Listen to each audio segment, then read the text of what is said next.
ላይ ጋዜጠኛ ፋሲል ለገሰ ይገኛል። ጤና ይስጥልኝ ጋዜጠኛ ፋሲል ለገሰ።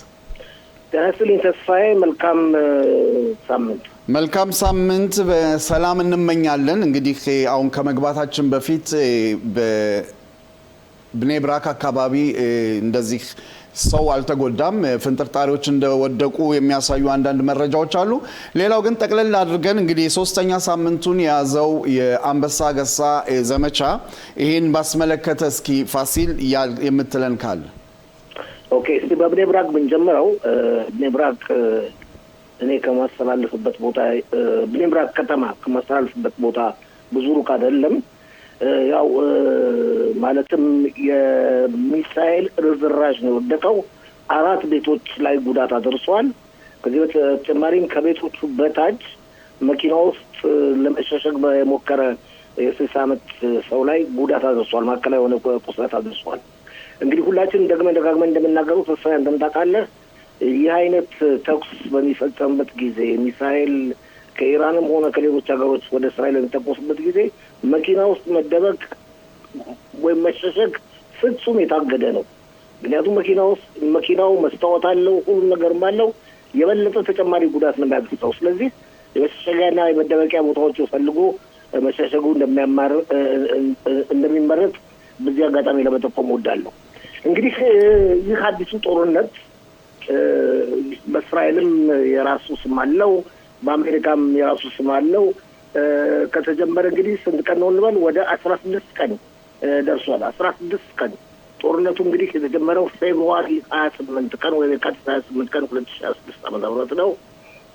እንግዲህ ዋና ዓላማ ብለው አሜሪካና እስራኤል የጀመሩት የኢራንን የኒኩሌር የጦር መሳሪያ ማመንጫ ቦታዎች፣ ሚሳኤል መገንቢያ ቦታዎች፣ ሚሳኤሎች መደምሰስና ከዛም ለኢራን ሰፊ ሕዝብ ቀለል ያለ አማራጭ በመስረት ይህንን አክራሪ የእስላም መንግስት መገርሰስ የሚችልበትን መንገድ ለማዘጋጀት ነው። እንግዲህ እንደምናየው ከሆነ ከመጀመሪያው ጀምሮ የታሰበ ነው። ሌሎች አቃለው አይተውት ሊሆን ይችላል። ክቡራትና ክቡራን ተመልካቾቻችን፣ እንዲሁም ተስፋዬ ኢራን እኮ አገር ነች፣ የሽብር ፈጣሪ ድርጅት አይደለችም። ከአገርም በላይ ደግሞ ራሷን የቻለች ብዛት ያለው ህዝብ ያላት አሁን ነው እንጂ በኢኮኖሚ ያደገች በለዘቀች ህብረተሰቧ ህዝቧ በእውቀት የታደገ አንጋፋና ረጅም ጊዜ ስልጣን ያላት ሀገር ነች። ስለዚህ በቀላሉ እነዚህ አክራሪዎች እጅ ይሰጣሉ ብሎ የገመተ ማንም አልነበረም እስካሁን። ምንም እንኳን ልብ በሉ ተስፋዬም ልብ በል፣ ዛሬ አንድ የወጣ መግለጫ አለ ስንመለከተው በ40 ሰከንድ ልብ በል 1 2 3 4 40 ሰከንድ በ40 ሰከንድ 40 መሪዎች ተገለዋል። በ40 ሰከንድ ብቻ። ሀሚናይም ቤት ውስጥ እንዳለ ነው። እስካሁን ድረስ አይታወቅም። ቁርስ ነው እንዳንል ረመዳን ነው። ረመዳን ቁርስ አይበላም። ሌላ ስብሰባ ነው ማለት ይቻላል። ቁጭ ብሎ ከነ ጓዶቹ ጋር ነው የተገደለው።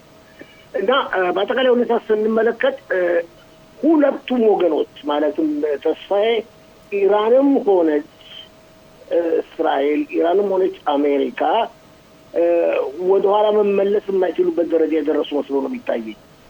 ጦርነቱ አሁኑ ከቆመ ኢራን እንደገና ተደራጅታ የጀመረችው ባለፈው ጊዜ አሜሪካንና እስራኤልን ለማጥቃት ወደኋላ አትልም፣ በፍጹም ወደኋላ አትልም።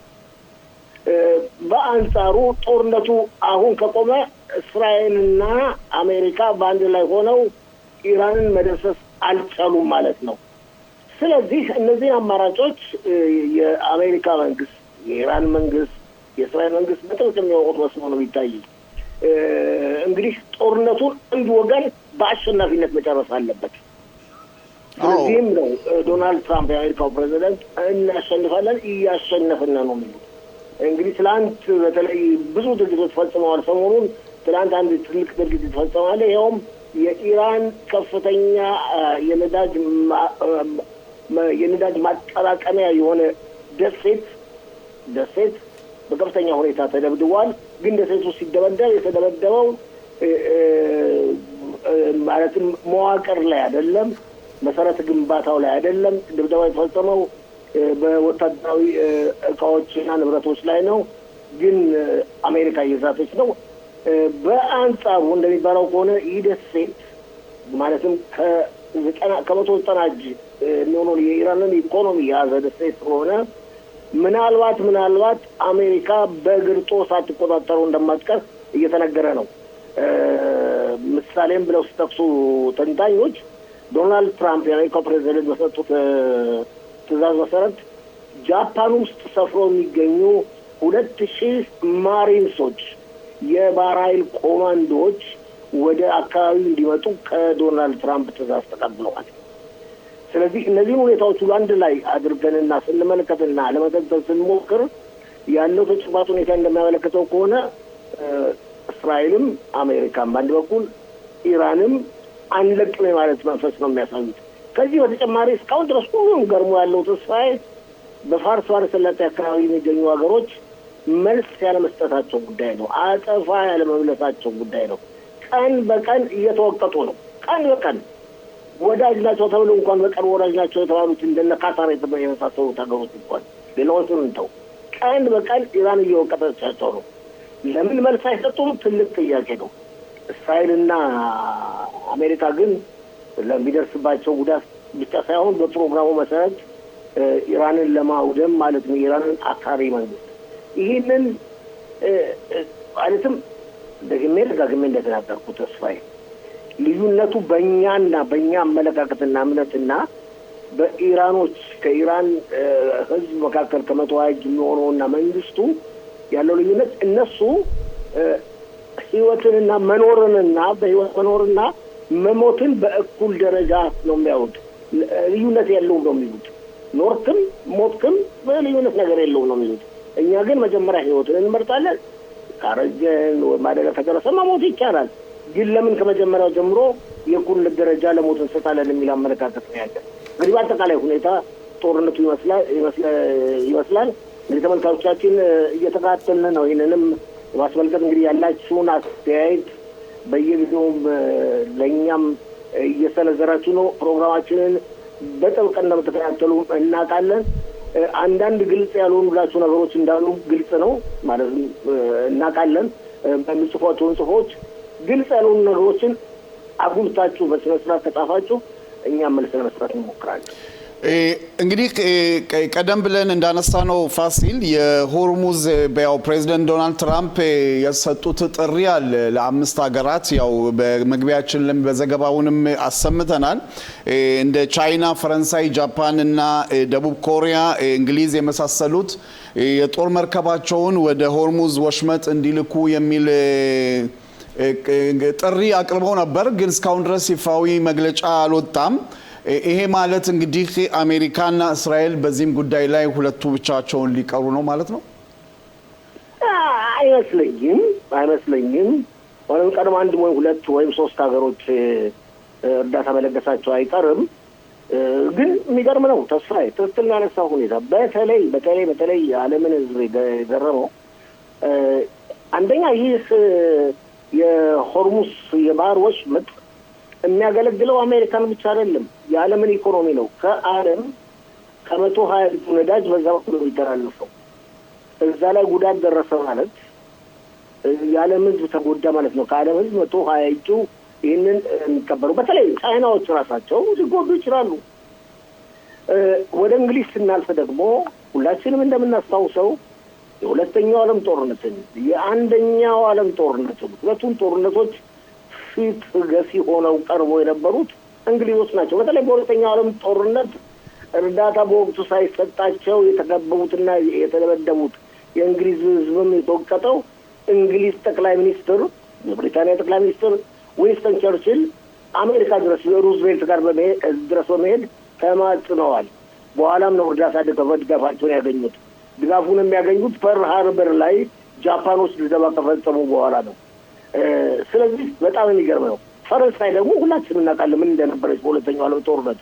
ብዙዎች አድማጮቻችን ወይም ተመልካቾቻችን ላያውቁ ይችላሉ። ፈረንሳይ እኮ ጦርነቱ ከተጀመረ ከአንድ ዓመት በኋላ ነው ከሁለት ዓመት በኋላ በጀርመን ተወራ በቁጥጥር ስር ውላለች። ጦርነቷን ተዋጋች፣ በቁጥጥር ስር ውላለች። የጀርመን ጦር ራሱ ሂትለርም ለጉብኝት ፓሪስ ሄዶ ነበር። ተመልካቾቻችን ራሱ ሂትለርም አዶልፍ ሂትለር ፓሪስ ሄዶ ነበር። ፓሪስ ለተወሰኑ ዓመታት ያህል እስከ ኖርማንዲ ወረራ ድረስ በሂትለር ስር የነበረች ቦታ ነች። ስለዚህ ደካማነታቸው የማይዘነጋና የማይረሳ ነው።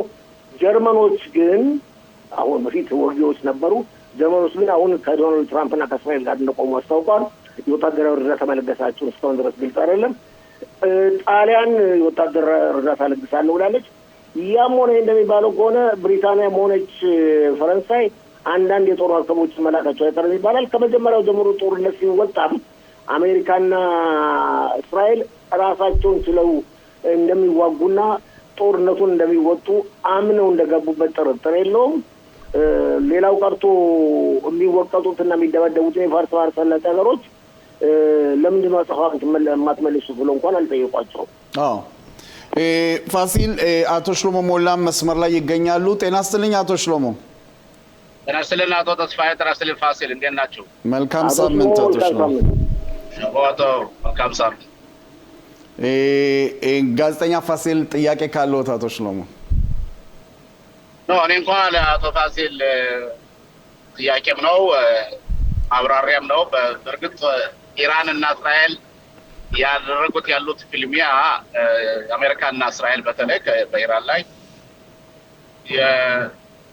የጨለማውን መንግስት ገርስሶ የብርሃን መንግስት እንዲመጣ ለማድረግ እና የኢራንን ሕዝብ ነጻነት ለማጎናጸፍ ቢሆንም የሱና ሀገሮች ለምን ከጦርነቱ አልተሳተፉም የሚለውን ሁኔታ ሁለቱ አሜሪካና እስራኤል እየተወቁላቸው እነሱ ውጊያ ለምን ተመልሰው እነሱ ወደዚያ ውስጥ መግባት አለባቸው? በተለይ የማይገቡበት ምክንያት ከፍርሃት አይደለም ወይ?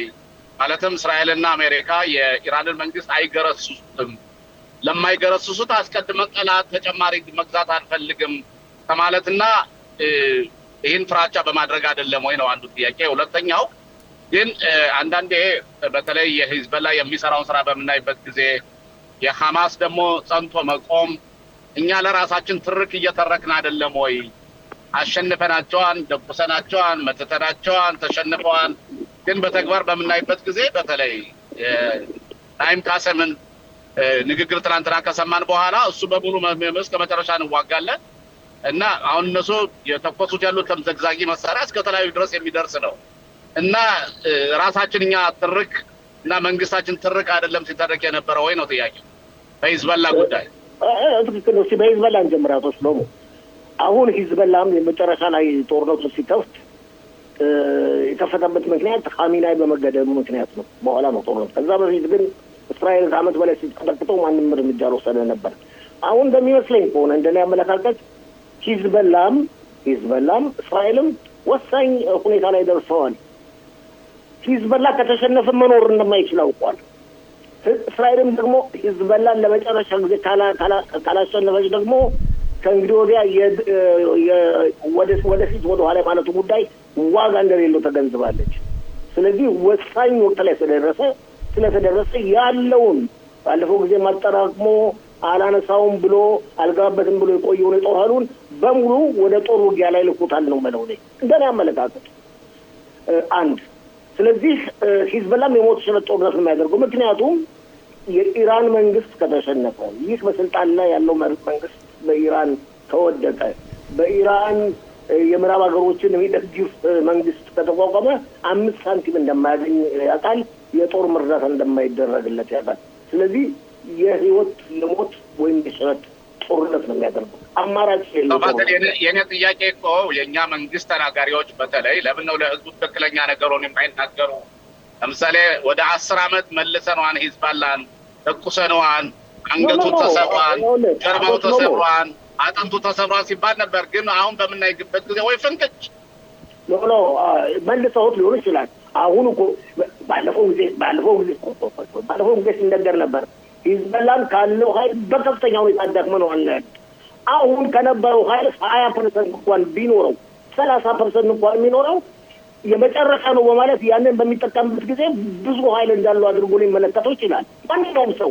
ማንኛውም ሰው እንበል አንድ ጊዜ ዋሽተዋል እንበል እዚህ መግለጫ የሰጡት 40% እንኳን አስቀርተውለት ቢሆን ቢቃር ያን ሁሉ በአንድ ጊዜ ከተግባር ላይ ከዋለው 100% እንደዋለው ነው የሚቆጠረው። ስለዚህ የማሸነፉና ድል የማድረጉ ጉዳይ ድል ተደርጎ ነበር። ግን አሁን አቶ ሽለሞ ልብ በል ሂዝቦላህ ግን ወደ ኋላ መመለስ የማይችልበት ደረጃ ነው ያለው። በጦር ኃይል ደረጃ ነው ማለት በፖለቲካ አይደለም። በጦር ኃይል ደረጃ ወይ ማሸነፍ አለበት ወይ ትጥቁ መፍታት አለበት። ሌላ አማራጭ የለውም። ወደ ፋርስ ሰላጤ ሀገሮች ስናልፍ ደግሞ ትክክል ነህ። አንደኛ ፍራቻ ነው። ምናልባት አሜሪካና እስራኤል ካላሸነፉ በኋላ በስልጣን ላይ ያለው ኢራን መንግስት ጉዳት ያደርስብናል፣ ይጎዳናል የሚል አመለካከት አላቸው። ሌሎችም አመለካከቶች ሊኖሩ ይችላሉ። እስካሁን ድረስ ግን ግልጽ አይደሉም። ያም ሆነ ይህ ኢራን ወደ እነሱ መተኮሷን አላቋረጠችም፣ መጉዳቷን አላቋረጠችም። ደግሞ ኢራን የምንተኩስበት ጊዜ የጦር ሰፈሮችና የጦር ካምፖች ላይ አይደለም ደግሞ የምትተኩሰው ሰላማዊ ሰው በሚኖሩበት አካባቢ፣ በህንፃዎችና በሆቴሎች አካባቢ ነው፣ በእነዚህ አካባቢ። ስለዚህ ጉዳት እያደረሰችባቸው ነው። ዝም ማለታቸው ጉዳይ ሁላችንን የሚያስገረመ ጉዳይ ነው።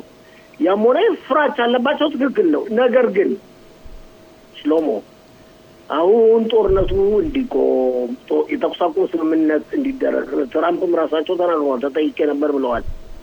አሜሪካና እስራኤል በመሀል አለምንም ነገር ይህንን ጦርነት ካቆሙ የኢራን መንግስት ተመልሶ ከተወሰኑ ዓመታት በኋላ አሜሪካንና እስራኤልን ከመጉዳትና ድባቅ ለማምታት ከመታገል ወደኋላ አይደለም። ስለዚህ አሜሪካና እስራኤል ያሉበት ተጨባጭ ሁኔታ የመጨረሻ እንደሆነ እየተገነዘቡ የመጡ መስለው ይታየኛል። ሌላው እዚህ ላይ መገንዘብ ያለብን እንደሚመስለኝ በአሁን ሰዓት ደቡብ ሊባኖስ ያው ሂዝቦላህ ራቅ ብሎ ወደ ከተማዎች የገባበት ሁኔታና እስራኤልም የሊታኒን ድልድይ ያው እሱ ሲንቀሳቀስበት የነበረውን ድልድይ ከሰሞኑ ያው